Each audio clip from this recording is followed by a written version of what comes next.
Hello, lovelies. It's Lana here. And I felt the urge to do a video. And the video topic is going to be about being in the void. So, for many of the people that I am spending time with, there is a definite awareness that we are in a place where we're not stepping forward, we're not necessarily truly moving back, but there is a feeling of things starting to congeal, but also fall away. Um, I just completed leading my inner mystic journey, and we had 22 individuals. Those individuals all went through something pretty big, and it was actively participating in a um, a pruning, I think of a computer being defragmented. You know, what we are in life right now is kind of a fragmentation as well. We are being cleared out. But if we can find the steadiness in it, which is what the intention for me with the inner mystic journey is to offer tools and ways so that we can navigate these uncertainties and find grace and elegance in the process, because the process is going to continue and continue and continue. So, how do we be in the void? How do we practice learning how to just accept what is? There is nothing that you, myself, any of us are going to do to change the process of our defragmenting that we're experiencing right now. But what we do have control or power or choice over, which I prefer to say, is how I meet it. Okay, so when we are looking at the void in this pause, this practice of beingness, we are talking about the divine feminine energy.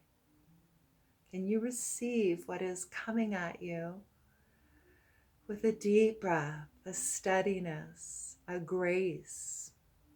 You know, how we meet things is either going to help us sustain our energy, it's going to deplete our energy, or possibly elevate and expand, enrich our energy. So, this is a living practice in mindfulness. I've worked with numerous women over the years, and I know this intimately, personally, because I did this journey myself, where many are feeling that they need to soften into their lives more, that this compounded over efforting, controlling, struggling, micromanaging, perfectionism that they've done most of their lives is eroding them, and that this living in this yang, this masculine directive energy, it's survival, that it means we are also not able to hear our wisdom very well.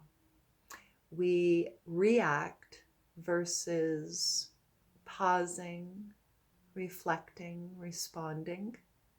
All right. And if need be, where action is required, it is healthier in the long run if we are coming from a place of deep calm and stillness, and a more primitive, primal, intuitive, instinctual knowingness, okay, versus react and just take action, but it might not be right action. I hope that made sense. So this being in the void is entering into the feminine, into the cradle, the container of the feminine energy, the divine feminine. And this is an opportunity, if we choose, to learn how to slow down more, to receive more regeneration, more clarity and insight in very gentle but profound ways, to learn how to deeply nourish ourselves and replenish our nervous system. We are living at a caliber of energy that is it's amazing that we are alive, that our nervous systems, our bodies are adapting so swiftly to the intense amount of energies that we're experiencing. This is having a very yang effect on us. It's like being in battle all the time or being on guard all the time. And it means we can't think straight. We can't feel. It's a knee-jerk reaction. It is no thought. It's just go, go, go. This is not healthy. We are not practicing integration and steadiness. And we go out of our sovereignness if we are just in reaction. That place of connecting to soul, spirit, that wisdom, that comes from a deep, quieter, steadier place. So my dear, dear, lovely friends, if you are feeling the fragmentation happening right now, my wisdom to share with you is embrace being in the void. There is so much happening in the void. It's like when a woman is pregnant, initially it doesn't look like anything is happening. It doesn't necessarily feel good. The body's going through changes and she might look heavier outside, but no one really knows she's pregnant. But this time, this first spell of time, maybe a trimester, and then the second trimester, before it outwardly gets like very visible that there's a process going on, this is fundamental. It's imperative to the development of the baby. And so when we are able to embrace the void, to be in the void, it's like being, in a sense, in the womb of the Divine Mother. We are being replenished, healed, held, loved, reminded of this feeling of connection to what we come from, this cosmic, it's like a cosmic clan, in a way. We're remembering ourselves outside of our familial tribe. We are acknowledging a bigger presence, a bigger energy in our lives. This accessing information in this way is going to offer us so much confidence as we continue to move forward into greater unknowns and quicker paces.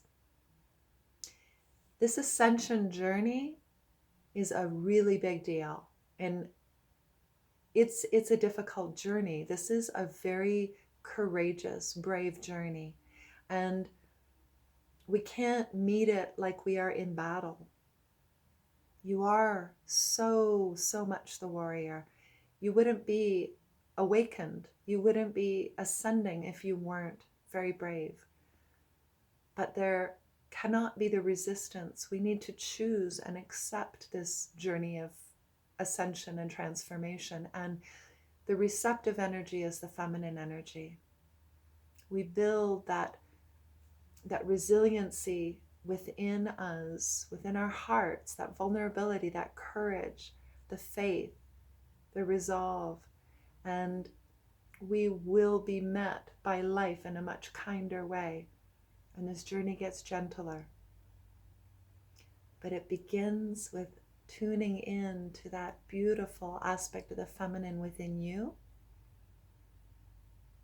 communicating, building relationship, understanding this part of you better, taking great loving care of yourself, staying steady and strong, and working with your tools to help you navigate, be them oracles, crystals, aromatherapy, body movements, sounding, journaling, nature. There's so many ways for us to feel more whole, steady, and safe. But we have to work with them. And the other piece is lots of rest. The wisdom of the mother knows this. When her child is not well, the baby, the little one, goes to sleep. We have abandoned this practice as we've gotten older and gotten busier, more striving. We've moved outside of what the heart, what the soul needs, the body needs. what our being needs, and that's nourishment, listening, and learning how to take right action. So please, it is a time of learning to be in the void, to embrace the void, not to fear the void.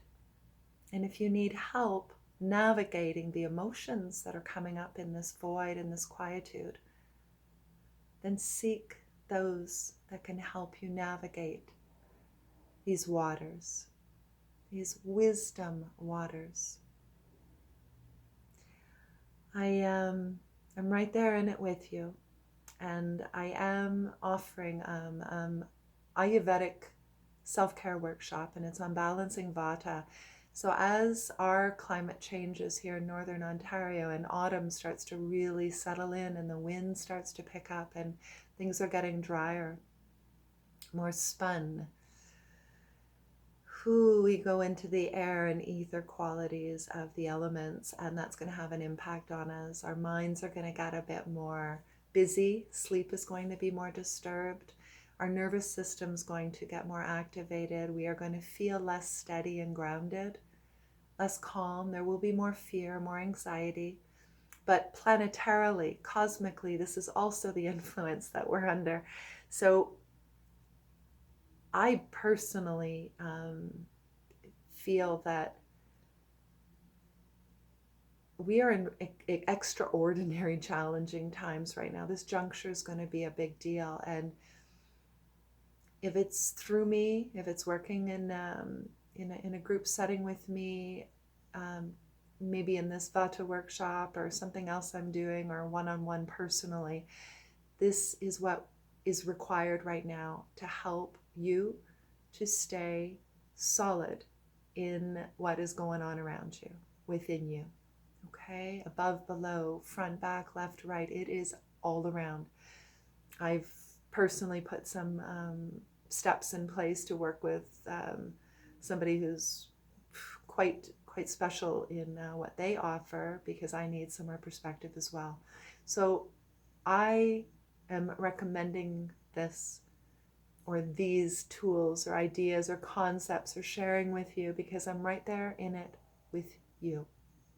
I am also impacted and I am also affected.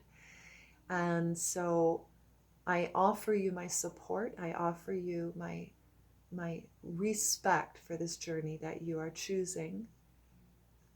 Companionship, love. And if I see you in person, a big hug. You're not alone. I know it can feel that way. But get steadier. Nourish yourself, love on yourself like the best mother or grandmother ever possibly could. And watch how it shifts you. So much gratitude for you. So much love. So much appreciation for the work that you are doing to help all of us shift. We are doing the most important work of this incarnation. Stay with it. Stay with it. We're all in this together. And for those interested in the next Inner Mystic, it will be March 13th, 2020. There's information on my website, lanaboyeg.com. Please reach out. All right. Take care. Happy fall equinox.